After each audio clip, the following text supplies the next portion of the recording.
match coup près, hein, contre une équipe qui était aussi mal classée, qui a gagné ce week-end, qui s'est replacée à notre hauteur. Donc si on gagne ce match ce week-end, on repasse dans la première partie de classement et on est bien de nouveau, quoi. Renouer avec la victoire qui les fuit depuis le 15 août dernier, remonter au classement et s'éloigner de la zone rouge, voilà les objectifs de Karim Djelabi et de ses coéquipiers. Demain soir, les joueurs du président Willy Bernard reçoivent 3 pour le compte de la 9e journée de Ligue 2. Après la défaite 3-0 à Lens le week-end dernier, les Angevins n'ont plus le choix. Ils doivent absolument prendre les 3 points face à l'Estac. Se rattraper, oui, évidemment, parce que bien entendu, on n'était pas satisfait de notre performance à Lens, même si le score ne reflète pas forcément notre performance sur le terrain.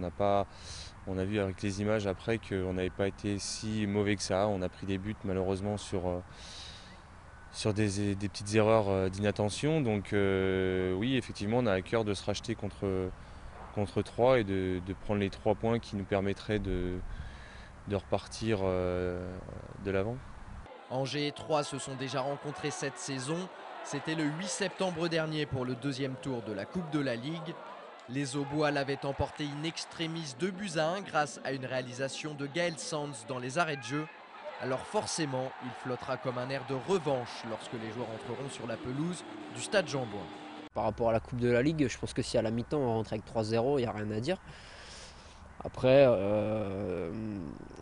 il y a des faits de jeu qui ont fait qu'on s'est retrouvé un partout. Maintenant, c'est un match différent, avec un enjeu différent. Et puis, le plus important demain, c'est quand même de prendre des points pour pouvoir avancer dans ce championnat, quoi. Pour cette rencontre capitale, Jean-Louis Garcia devra encore composer avec de nombreuses absences. Kouassi, Fall, blessé à Lens, Sola, Aou, Bourgo et Manso sont forfaits pour le match face à Troyes. Par contre, le technicien angevin pourra compter sur les retours de Vinicius, Joss et Ongoli, 3 joueurs qui peuvent prétendre à une place dans le groupe angevin. De leur côté, les Troyens, 12e au classement, débarquent à Angers avec un groupe au complet. Même s'ils restent sur 2 défaites consécutives à l'extérieur en championnat, à Clermont et à Vannes, les joueurs de Ludovic Batelli espèrent certainement confirmer leur retour en forme. Le week-end dernier, ils se sont imposés à domicile 3-2 face à Tours.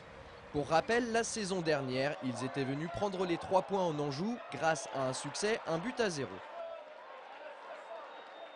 Pour terminer, une information pratique. Le club d'Angesco tient à remercier ses supporters en offrant à chacun de ses abonnés une invitation pour le match de demain face à Troyes. Cette invitation est valable pour la personne de votre choix. Pour l'obtenir, il vous suffit de vous rendre au guichet du stade Jean-Bouin dès 19 h et d'y présenter votre carte d'abonné. A noter également que le SCO organise une opération tous en noir et blanc pour la venue de Strasbourg le vendredi 10 octobre à 20 h 30.